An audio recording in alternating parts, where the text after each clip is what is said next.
You know, Summer, since I've been here, there's really been one question on my mind, and it's perfect for you because you're a scientist. And, you know, there's only kind of two options. The consensus in the scientific community is so complete that either all the scientists are wrong or they're right. And if they're wrong, it kind of calls into question the entire kind of cult of modernity that we've been celebrating for all these years. And if they're right, then why isn't everybody screaming? Looking at how so many of us in the younger generation are reacting, and it's not necessarily kind of a revolutionary acting that you would have gotten you know, back in the Martin Luther King Jr. days, right? It's more for us that we're subversive. We're kind of integrating into culture through like technology and through dance and through music and through comedy and through humor. I think this is the first time that I've seen you know, our generation kind of connecting through not just with each other on a regional basis, but also as an international level. And they're doing it really effectively. But the noise level has seemed to the noise level on all this environmental issues has seemed to, you know, cause a lot of static. So it's hard to kind of raise your voice beyond that static. Well, you know, I was at the castle the other night, and the head of the IPCC said that his sense of all mitigation would be 3% of GDP.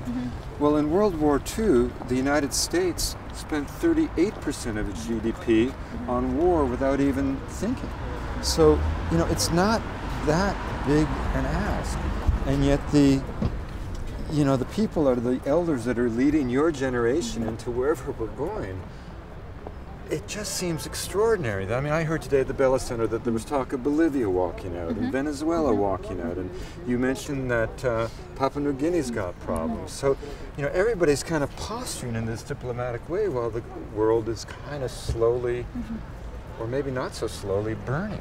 And I think it's hard for people to agree when they get stuck in the nitty-gritty, and I think that sometimes that we need to step back from ourselves and understand like what really is going on in the world, and saying we need to be able to agree on an overarching strategy. I don't necessarily think that the break and the walking out is a bad thing, and that may sound counterintuitive, but I think what happened was these countries were coming out and they said, okay, let's go back to the only legally binding agreement that we have right now, which is the Kyoto Protocol, because 192 of the world's countries have signed on to that. Let's go back to that. Let's figure that out first and then come back, almost take a breather, if you will, to come back and talk about the big issues. And what was sort of stopping them from doing that? Because the process at COP15 had already moved down the road so far? Yeah, I think that's right. And I think part of it too was they were getting caught up on those granular details. And they said, you know what, let's go back, because nothing right now is legally binding except for the Kyoto Protocol. And you know, what the developments that were happening, I mean, we were really working on it with Rainforest Action Network and Global Witness and a number of others on the RED project, which is the reforestation efforts against you know, the degradation and deforestation.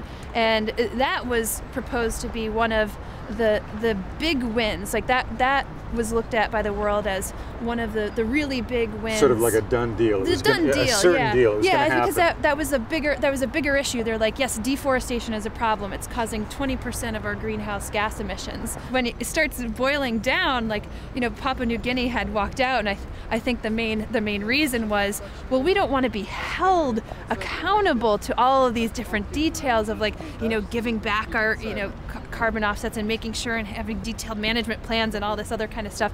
And in kind, the developed nations like the U.S. Are saying, yeah, we don't really want that either. So I think what's going to happen is, you know, those decisions are going to be made and are going to be put over into the overall climate agreement, but they're going to be a little bit softer, a little bit more toothless than what we originally wanted.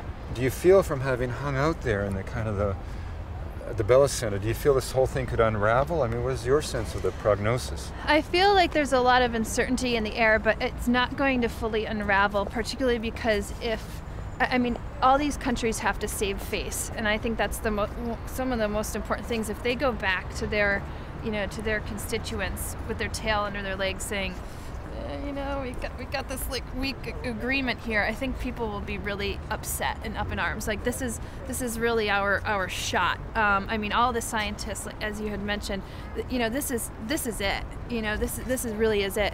And if it falls on the shoulders of the countries now to say, because Norway, Sweden, the EU are all in support of a lot of these developments, and they've already, you know, have committed millions to billions of dollars for a lot of these programs. So they're going to have to shoulder this if there is a weak agreement. Would you say the mood is hope, despair, or just exhaustion? I think there's definitely exhaustion would be in there, but I was hanging around some folks that are, I think, eternally optimistic. So it's really hard for me to say that everyone's is in despair.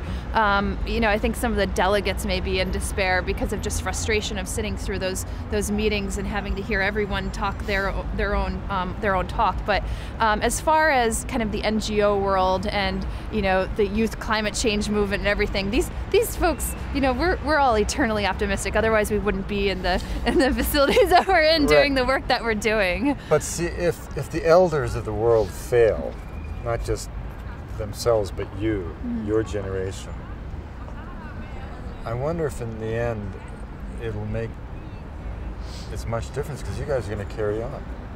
You don't have any choice. Yeah, we don't have any choice, and I'm already hopeful because, you know, even though the RED agreements and everything else hasn't been